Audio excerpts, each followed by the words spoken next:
తుల్యనామాని దేయాని త్రీణి తుల్య ఫలాని చ.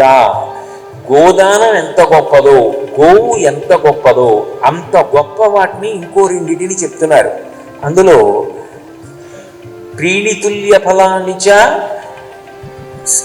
సర్వకామ ఫలానీహ గావ పృథ్వీ.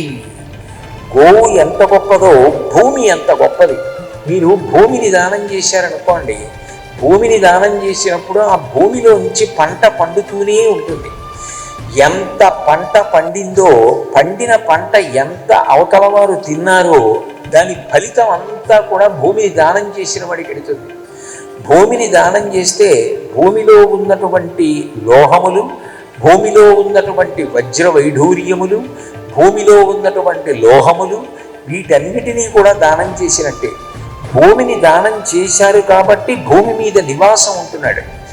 భూమిని దానం చేసినటువంటి వాడు చక్రవర్తిత్వాన్ని పొందుతాడు అని. భూమిని దానం చేసిన వాడిని గుర్తు పెట్టుకుని భూమి ఉద్ధరిస్తుంది అని. అందుకని నీ జీవితంలో తప్పకుండా గుర్తు పెట్టుకునే అవకాశం వచ్చినప్పుడు కనీసం ఒక గోవు పడుకుంటే ఎంత దూరం పడుకుంటుందో అంత భూమినైనా దానం చేయడానికి ప్రయత్నం చెయ్యి అని చెప్పడానికి తుల్యనామాని దేయాని త్రీణి తుల్య ఫలాని చ సర్వకామ ఫలానీహ గావ పృథ్వీ సరస్వతి.